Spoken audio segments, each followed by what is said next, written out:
Assalamualaikum warahmatullahi wabarakatuh. Sobat-sobat ngabarin gak kabar. Semoga selalu saja dalam keadaan sehat walafiat serta diberikan rezeki yang halal, berkah, lancar dan juga banyak. Masih terkait ijazah yang diduga palsu oleh pasukan RS, RS, dan T. Kali ini ada perdebatan menarik ya terkait hasil Bareskrim yang diumumkan kemarin bahwasanya ijazah Pak Jokowi itu otentik dengan pembandingnya. Tapi masih aja pasukan mereka tuh gerombolan mereka ngotot. Maunya tuh otentik.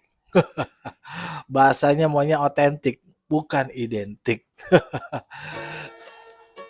Nah, ini ada perdebatan menarik antara Rismon dengan salah satu pakar ya.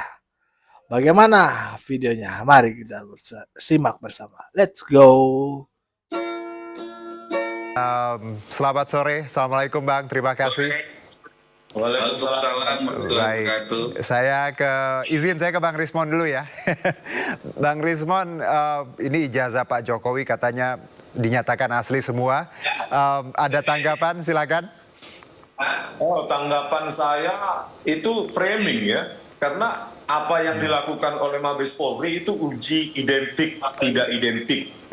Jadi secara ilmiah ya, terminologi identik itu bukan otentik. Kalau otentik itu menguji keaslian, seperti menggunakan metode carbon 14 dating analysis untuk mengetahui usia kertas. Terus ink dating analysis untuk mengetahui penanggalan atau waktu pembuatan tinta dan reaksi-reaksi kimia yang ada di tinta tersebut, produksi apa, dari perusahaan apa, itu kan harus diketahui. Ya, apa yang diterangkan oleh Dirtipidum Mabes Polri kemarin itu uji identik, berarti itu uji komparasi, uji perbandingan yang memerlukan objek yang perlu dibandingkan. Jadi output dari uji identik itu bukan otentik atau asli, tetapi ya identik gitu loh. Yang palsu dibandingkan dengan yang palsu itu juga identik. Gitu. Baik, jadi identik dan otentik itu beda ya Bang? Dalam apa namanya pengumuman dari Bareskrim kemarin sore. Oke, baik Bang. Oke, saya langsung ke praktisi hukum kita, Pak Kristo. Pak, kalau kita melihat dari hasil keputusan kemarin dan juga tentunya banyak ya tanggapan baik itu pro dan kontra. Bagaimana Anda melihat dari sisi hukum atas tadi hasil dari lapor Polri kemarin? Jadi menurut saya sih kalau Pak Rismon dan kawan-kawan menganggap bahwa apa yang sudah dikerjakan oleh Mabes Polri itu atau Bareskrim itu tidak sesuai atau katakanlah masih ada kekurangan dan lain sebagainya dan dianggap tidak kredibel, itu wajar. Karena kenapa? Ya kan dia mempunyai akibat setelah kejadian ini gitu ya. Kalau saya sebagai seorang praktisi gampang kok. Ya. Kita kan mempunyai hukum positif. Hukum positif kita itu apa? KUHAP. KUHAP itu mengatur tentang apa aja? Tentang kepolisian di dalam persoalan ini. Kepolisian itu apa aja di dalam persoalan? Hukum acara. Hukum acara itu mengatur yang namanya penyelidik, dan penyidik. Ya, itu hukum acara kita kok. Dan itu hukum positif gitu ya. Jadi apa yang dilakukan oleh Mabes Polri dalam kaitan ini itu sudah tepat. Jadi kalau seandainya kita masih meragukan bahwa oh ada ini, saya udah bilang tadi, kalau Pak Rismon apapun yang dikerjakan oleh Polri ya, Mabes Polri dalam konteks ini Bareskrim akan tetap sama hasilnya kok. Dia bilang nggak benar, nggak akan otentik itu semua. Sedangkan saya sudah berkali-kali di podcast juga saya udah ceritakan apa sih yang disebut atau dinamakan sebuah perbuatan pemalsuan. Itu sebetulnya kan sederhana. Ya, kepalsuannya itu di mana? ya, dokumen pemalsu yang dianggap palsu itu mana? Terus pembanding yang dibawa-bawa oleh Pak Rismon yang mana? Sampai sekarang kita juga nggak tahu tuh. Kan cuma di media dan lain sebagainya, oh ini palsu dan lain sebagainya. Sementara kita nggak pernah lihat. Dan saya sebagai masyarakat, saya bukan seorang praktisi dalam konteks ini. Kalau saya mau bertanya, mana buktinya Pak Rismon yang menyatakan dokumen Pak Jokowi itu ya adalah berupa ijazah maupun skripsi itu palsu. Pembanding Bapak mana? Kan baik. Bapak mau mengatakan bahwa palsu, Bapak udah punya dong pembandingnya. Ini kita nggak pernah tahu loh. Jadi cuma sebisa mereka teriak-teriak di mana-mana mengatakan palsu dan lain sebagainya. Tapi kita tidak pernah melihat ada suatu kebenaran-kebenaran tentang kepatuhan tadi. Sebentar, saya mau ceritakan dulu, mau lanjut dulu. Kalau saya tadi katakan apa sih yang dikatakan palsu? Itu ada dokumen yang tidak benar. Dokumen yang tidak benar itu bagaimana? Dokumen yang tidak benar itu ada suatu lembaga yang menyatakan bahwa dokumen itu nggak benar. Sekarang kita sudah tahu, UGM sudah menyatakan benar.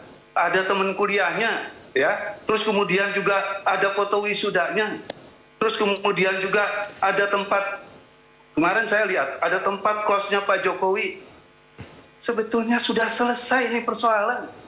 Makanya kalau sampai dibawa-bawa ke lab lagi, ini menurut saya konyol aja gitu kan. Jadi nanti kalau orang nggak percaya dengan sebuah peristiwa hukum yang sudah terjadi, dan itu lembaga sudah mengakui, terus dibawa-bawa begini, negara kita rusak nih. Baik Pak. Ya itu dulu. Langsung ke Pak Soehadi. Pak, kalau kita lihat dampak dari putusan ini Pak yang disebutkan oleh Barreskrim tadi, bagaimana Anda melihat dampak dari putusan dan nantinya ada beberapa challenge ke depan karena kita tahu ada pelaporan juga terkait dugaan ini di beberapa tempat Pak, termasuk Polda Metro Jaya. Pak Soehadi. Baik, kalau saya sebagai orang yang sebagai penasihat, sebagai praktisi dalam hal ini, apa yang sudah dilakukan oleh Mabes Polri atau Barreskrim itu sudah selesai, sudah final. Ya, segala bentuk keputusannya itu sudah mengikat. Jadi nggak bisa diganggu gugat lagi sepanjang memang putusan itu nggak ada yang mengganggu gugat. Karena secara hukum Polri itu adalah lembaga negara kok yang diberikan kewenangan untuk melakukan hal-hal yang seperti ini, termasuk mengadakan menguji ke lab dan lain sebagainya, menguji yang lain-lain sebagainya. Itu kewenangan dari Polri. Gitu ya. Jadi sekarang apa yang sudah dilakukan oleh Mabes Polri dalam hal ini Barreskrim itu sudah selesai, sudah nggak ada perlu lagi yang diperdebatkan menurut saya. Dan sekarang dengan keadaan yang seperti ini, di mana keadaan ijazah Pak Jokowi dinyatakan asli, berarti proses yang ada di Polda itu harus jalan, ya harus ditindaklanjuti dan semua orang harus tunduk kepada langkah-langkah hukum yang sudah dikerjakan oleh Polri. Jadi kalau kita masih merasa keberatan dan sebagainya, ini negara hukum, Bung. Jadi kalau kita mengatakan masih kurang ini, tadi sudah jelas kok yang diteliti oleh Mabes Polri dalam hal ini Barreskrim, itu jelas sekali kok yang diteliti itu apa. Ya, tulisan tangan, tinta, kertas, itu sudah dicek. Kalau Anda mengatakan masih belum ini, apapun yang dilakukan oleh Mabes Polri nggak akan pernah selesai. Makanya puncaknya apa yang sudah dikerjakan oleh Mabes Polri, ayo semua kita hormati kok. Ya, jadi kalau berbicara tentang harus begini, emangnya siapa? Pak Rismon ini siapa? Ya, lembaga negara kok diintervensi sampai sejauh ini gitu. Pak Soehadi, Anda siapa?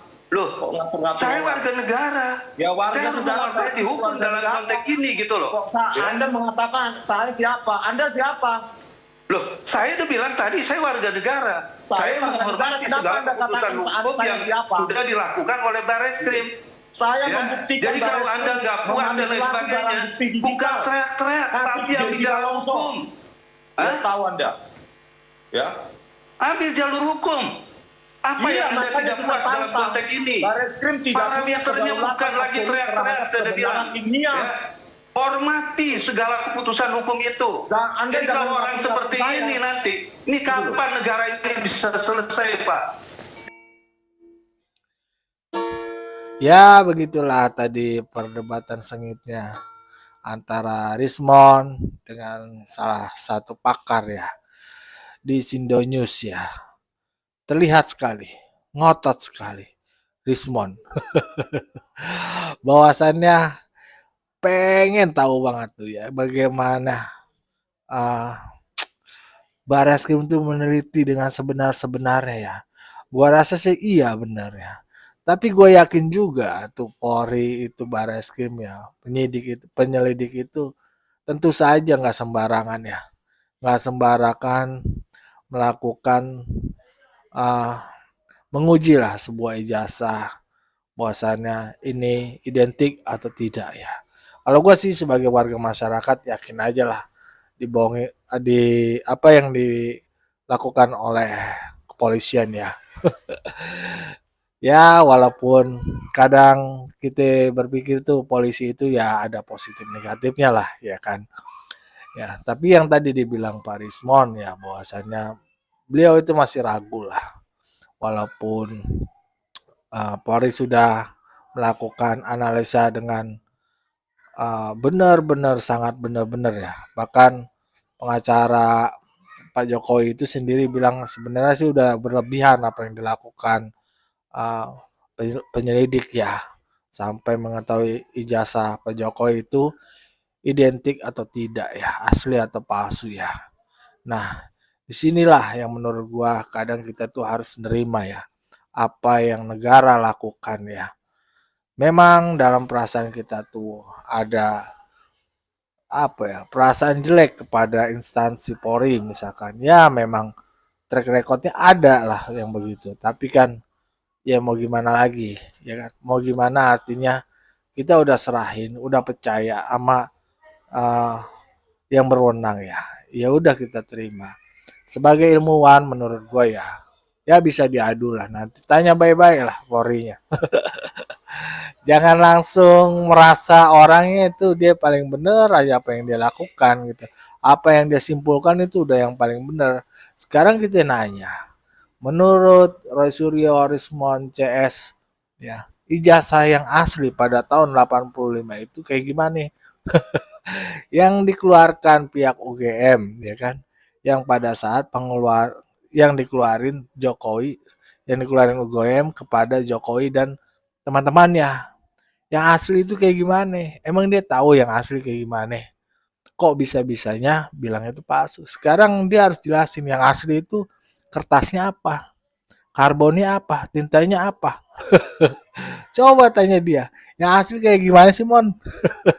Kalau lu aja menyangkal misalkan apa yang dilakukan UGM itu meragukan ijazah yang dikeluarkan UGM untuk Pak Jokowi dan teman-temannya. Emang yang asli kayak gimana sih? Kalau bisa ngomong itu asli palsu punya Pak Jokowi. Terus yang asli kayak gimana? Gituin aja. Ya, ya memang ada pengamat yang bilang nanti Barreskrim lah dibantah, nanti Komnas HAM dibantah. Mereka itu nggak bakal percaya bahwasanya ijazah Pak Jokowi itu asli. Gak bakal percaya sampai nanti akhirat malaikat yang ngasih tahu. Ya, bagaimana menurut sahabat-sahabat terkait tadi ya, perdebatan tadi ya. Silakan berikan komentar ya di kolom komentar. Wassalamualaikum warahmatullahi wabarakatuh.